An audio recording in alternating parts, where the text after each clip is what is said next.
We want to continue our study today in Romans and chapter 6.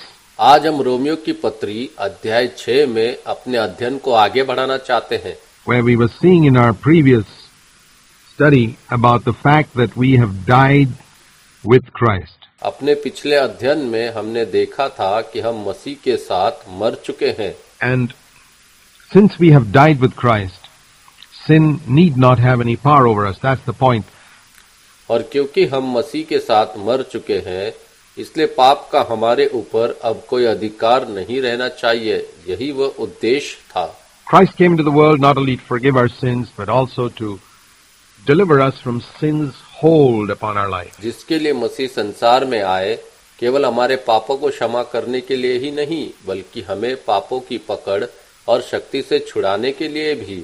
So, the only way he could do that was by taking us into himself when he died on the cross. और यह वो एकमात्र तरीका था जिससे वो ऐसा कर सकते थे कि हमें अपने भीतर ले ले जब वो क्रूस पर मरे। God, who knew the future, knew that we would respond to the gospel.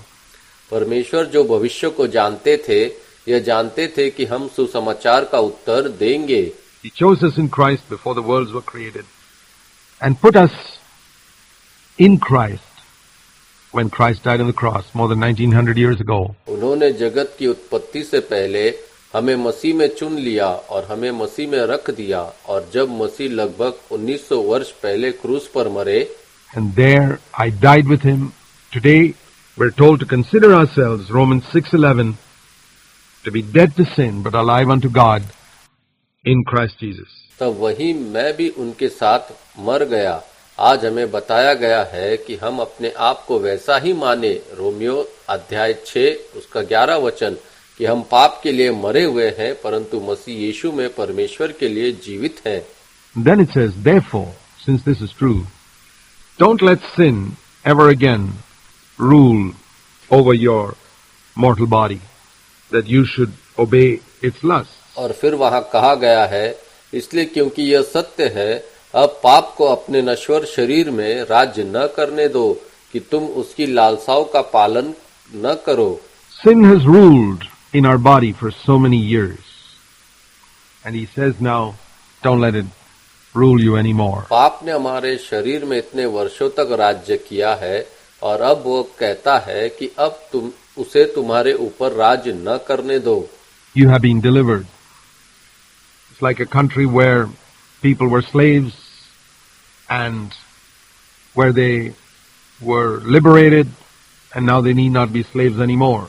तुम्हें छुड़ाया जा चुका है। यह एक ऐसे देश के समान है जहां लोग गुलाम थे और फिर उन्हें स्वतंत्रता मिली, और अब उन्हें गुलाम बने रहने की आवश्यकता नहीं है।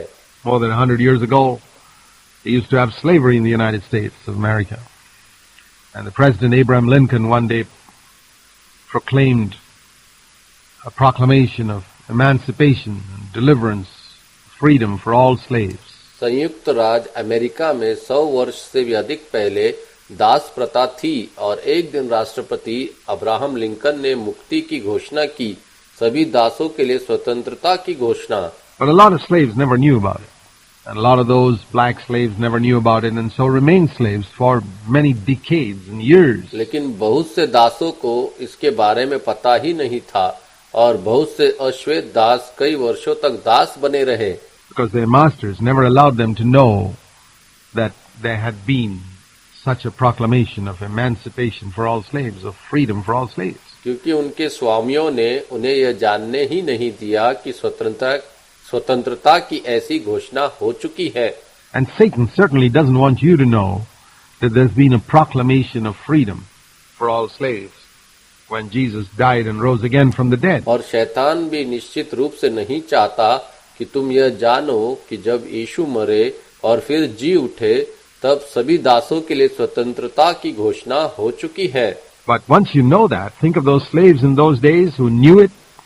They could go to their masters and say, the government is now on our side and has set us free. लेकिन जब एक बार तुम यह जान लेते हो, तो उन दासों के बारे में सोचो जिन्हें यह पता चल गया था। वे अपने मालिकों के पास जाकर कह सकते थे, अब सरकार हमारे पक्ष में है और उसने हमें स्वतंत्र कर दिया है।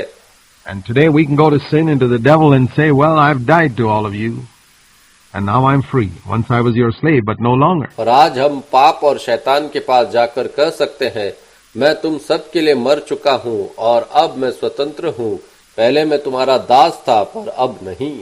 That is the boldness you can have when you believe the word of God.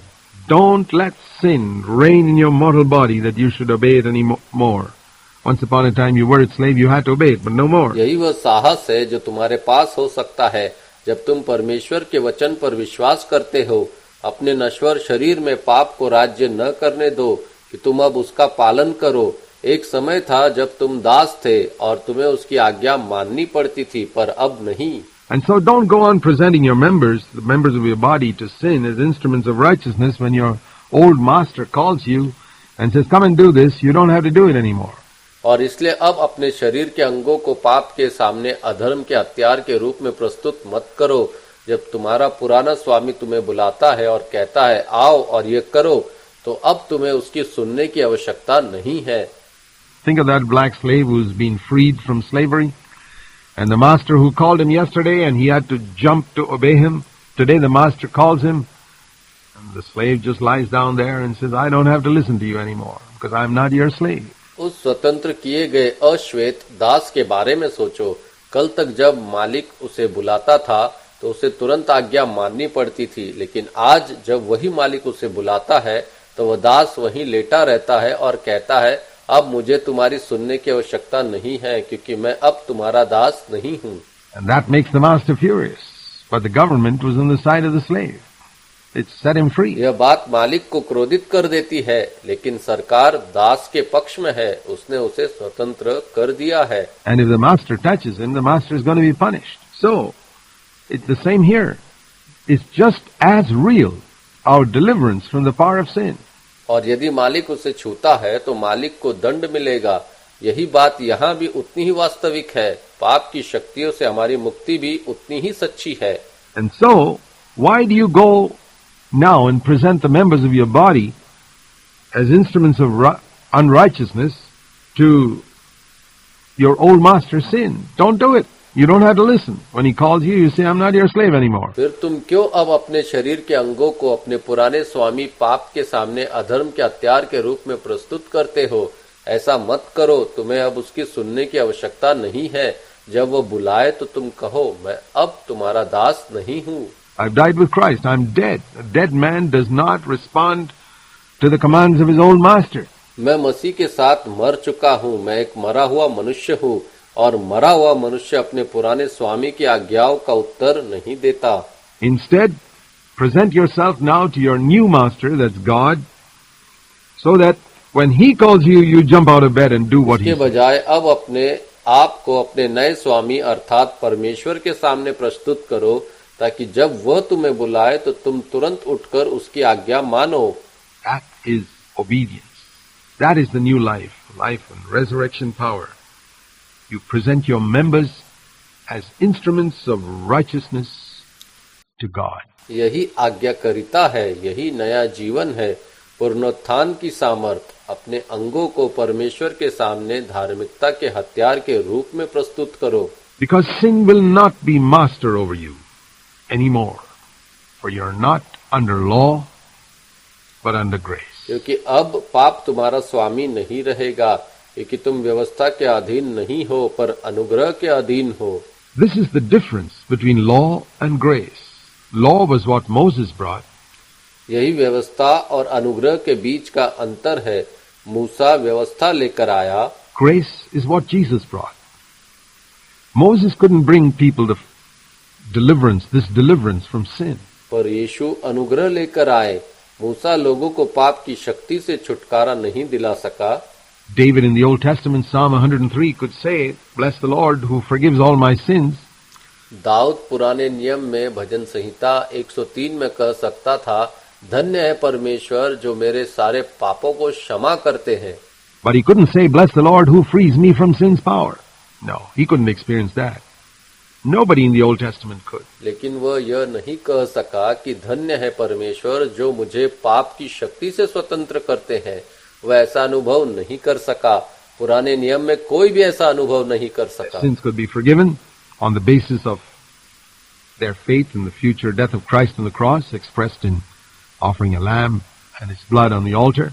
But they couldn't get deliverance from sin's power till Christ had actually died. पापों की क्षमा तो उनके विश्वास के आधार पर मिल सकती थी, मसीह की भविष्य की मृत्यु के आधार पर, जो मेमने के बलि और वेदी पर उसके लहू के द्वारा व्यक्त की जाती थी। लेकिन पाप की शक्ति से छुटकारा तब तक नहीं मिल सकता था जब तक मसीह वास्तव में मर न गए। And grace came through the Holy Spirit. So now here's this wonderful promise, one of the most wonderful promises in the entire New Testament. और पवित्र आत्मा के द्वारा अनुग्रह न आ गया, और अब यहाँ नया नियम की सबसे अद्भुत प्रतिज्ञाओं में से एक है। Sin cannot rule you anymore. Why? Because you're not under law. पाप अब तुम्हारे ऊपर राज्य नहीं कर सकता। क्यों? क्योंकि तुम व्यवस्था के अधीन नहीं बल्कि अनुग्रह के अधीन हो। The law gave you commandments which you could not keep. Grace gives you even a higher standard than the law does. व्यवस्था ने तुम्हें ऐसी आज्ञाएं दी जिन्हें तुम पूरा नहीं कर सकते थे। अनुग्रह इससे भी ऊंचा मानक देता है। But it gives you the power to keep it. It's like that old jingle goes that, "Run, John, the law commands, but gives us neither feet nor hands. Better news the gospel brings. It bids us fly and gives us wings."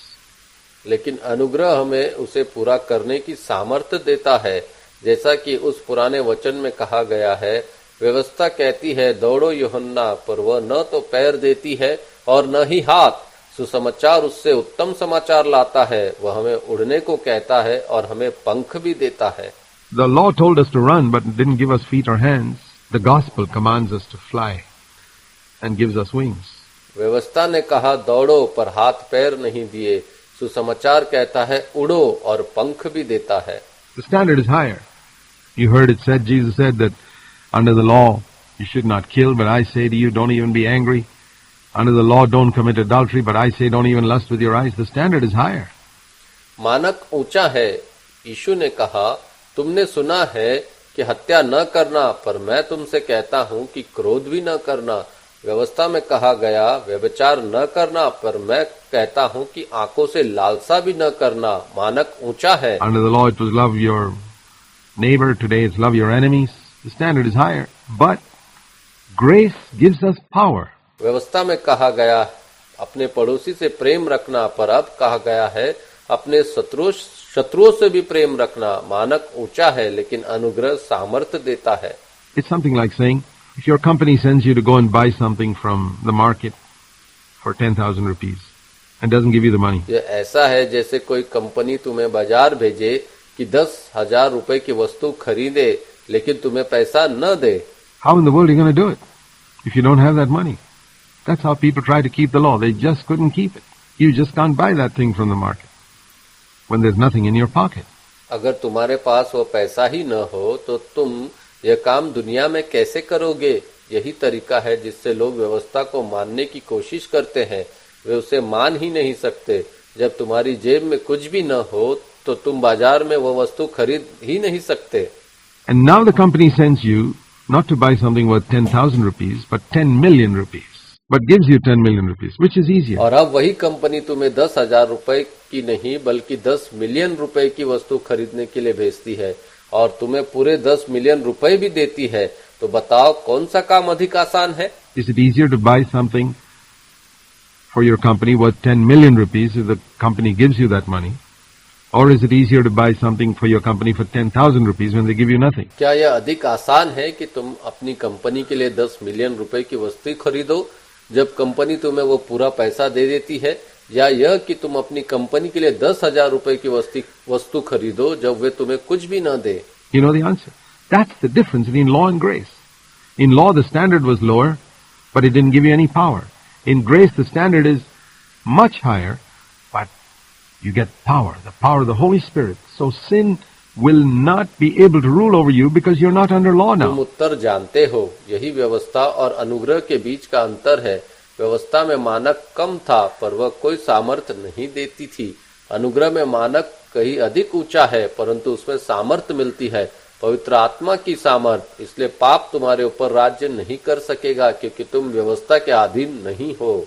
You're not being given commands that you're not given power to keep. You're now given the power to obey this higher standard that God calls you. अब तुम्हें ऐसी आज्ञाएं नहीं दी जा रही है जिनको पूरा करने की सामर्थ्य तुम्हें न दी गई हो, बल्कि अब तुम्हें उस ऊंचे मानक का पालन करने की सामर्थ्य दी गई है जिसकी ओर परमेश्वर तुम्हें बुलाते हैं. So, if we misunderstand grace, then we think, oh, shall we sin because we are not under law, verse 15, but under grace? May it never be. यदि हम अनुग्रह को गलत समझे तो हम सोचते हैं क्या हम पाप करें क्योंकि हम व्यवस्था के अधीन नहीं है. वचन 15 कहता है कदापि नहीं. See, there's a difference between verse 1 and verse 15, though they sound similar. In verse 1, it's just talking about continuing to sin. Shall we continue sinning so that grace might increase? In verse 15, the question is phrased slightly differently. Shall we sin even once? देखो वचन 1 और वचन 15 में एक अंतर है. यद्यपि वो सुनने में समान लगते हैं. वचन 1 में केवल पाप करते रहने की बात है. क्या हम पाप करते रहे ताकि अनुग्रह बढ़े? लेकिन वचन 15 में प्रश्न थोड़ा अलग रूप में रखा गया है. क्या हम एक बार भी पाप करें? Do you know what the New Testament standard is? That our aim should be to not even sin once. क्या आप जानते हो कि नए नियम का मानक क्या है? क्या हमारा लक्ष्य यह होना चाहिए कि हम एक बार भी पाप न करें? It's like a placard that I saw in an automobile manufacturing company. It said, our aim is zero defect. ये उस पट्टिका की समान है जो मैंने एक ऑटोमोबाइल निर्माण कंपनी में देखी थी, जिस पर लिखा था हमारा लक्ष्य शून्य दोष. Now, when your aim is zero defect, the car may not be perfect, nothing on earth is perfect, but you come pretty close to it. अब जब हमारा लक्ष्य शून्य दोष हो तो देखिए उस कंपनी की कार सिद्ध नहीं हो जाती. पृथ्वी पर कुछ भी सिद्ध नहीं है, लेकिन तुम इसके काफी करीब आ सकते हो. And when our aim is that we don't even want to sin once, we may not be able to live such a life on this earth, but we'll come pretty close to it. और जब हमारा लक्ष्य यह होता है कि हम एक बार भी पाप न करना चाहे, तो हो सकता है कि हम इस पृथ्वी पर ऐसा जीवन पूरी तरह न जी सके, लेकिन हम इसके काफी करीब पहुंच सकते हैं. But on the other hand, the aim of if a believer has an aim like this, if his feeling is that, well, I'll keep on sinning naturally, then he's going to live a very low level of life. लेकिन दूसरी ओर यदि किसी विश्वासी का लक्ष्य ऐसा है, यदि उसका मन यही कहता है ठीक है मैं तो स्वाभाविक रूप से पाप करता रहूंगा, तो वो बहुत ही निम्न स्तर का जीवन जीने वाला है. So the question is, shall we sin even once? Because we are not under law but under grace, may it never be. तो प्रश्न यह है क्या हम एक बार भी पाप करें क्योंकि हम व्यवस्था के अधीन नहीं बल्कि अनुग्रह के अधीन है? कदापि नहीं. And he goes on to say, don't you know that when you present yourself to someone as slaves for obedience, you are slaves to the one you obey. और फिर वो कहता है क्या तुम नहीं जानते कि जब तुम अपने आप को किसी के सामने आज्ञाकारिता के लिए दास बनाते हो तो तुम उसी के दास हो जिसकी आज्ञा मानते हो. If you obey sin, it will result in death, but if you obey God, it will result in righteousness. यदि तुम पाप की आज्ञा मानते हो तो उसका परिणाम मृत्यु है, और यदि परमेश्वर की आज्ञा मानते हो तो उसका परिणाम धार्मिकता है. So, you can choose. And he says to the Roman Christians, but thanks be to God that though you were slaves of sin once upon a time, you have now become obedient to God. तो तुम चुन सकते हो, और वह रोम के मसीहों से कहता है परंतु परमेश्वर का धन्यवाद हो कि यद्यपि तुम कभी पाप के दास थे, अब तुम परमेश्वर के आज्ञाकार बन गए हो. Not just externally. The law asked for external obedience. But here it speaks of an obedience from the heart. यह केवल बाहरी आज्ञाकारिता की बात नहीं है. व्यवस्था केवल बाहरी आज्ञाकारिता मांगती थी, लेकिन यहाँ हृदय से आज्ञाकारिता की बात हो रही है. That's what grace asks for. You know what? That's what Jesus taught in the Sermon on the Mount, as I just said. यही अनुग्रह मांगता है, और तुम जानते हो यही वह शिक्षा है जो यीशु ने पहाड़ी उपदेश में दी थी, जैसा कि मैंने अभी कहा. Not just don't murder, but don't get angry. Not just don't commit adultery, but not even in the heart. केवल हत्या न करना ही नहीं, बल्कि क्रोध तक न करना. केवल व्यभिचार न करना ही नहीं बल्कि हृदय में भी लालसा न रखना।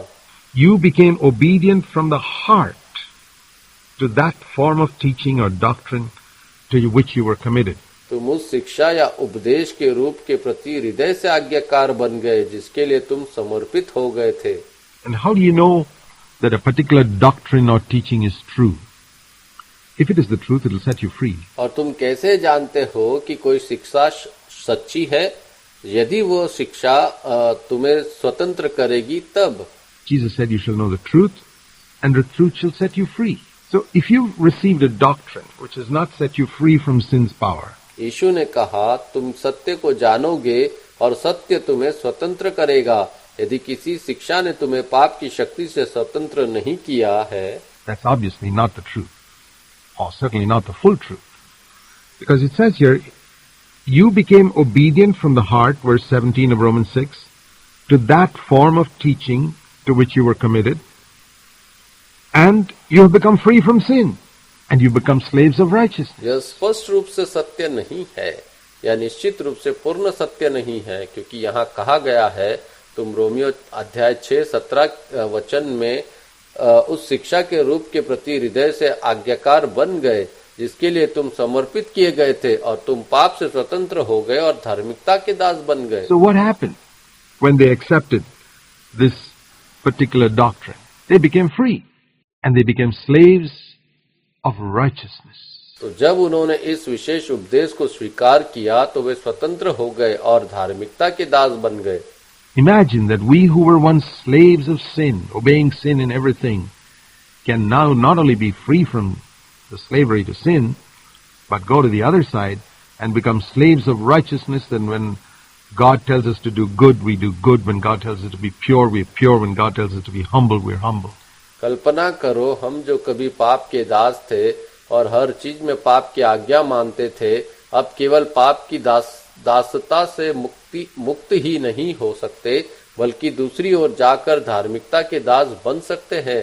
तब जब परमेश्वर हमें भला करने के लिए कहे हम भला करते हैं, जब वो शुद्ध रहने के लिए कहे हम शुद्ध रहते हैं, जब वो नम्र होने के लिए कहे हम नम्र रहते हैं। This is the amazing power of the gospel. Open your heart to it and say, Lord, I want this with all my heart. यही सुसमाचार के अद्भुत सामर्थ्य है। अपना हृदय इसके लिए खोलो और कहो, प्रभु मैं इसे अपने पूरे हृदय से चाहता हूँ।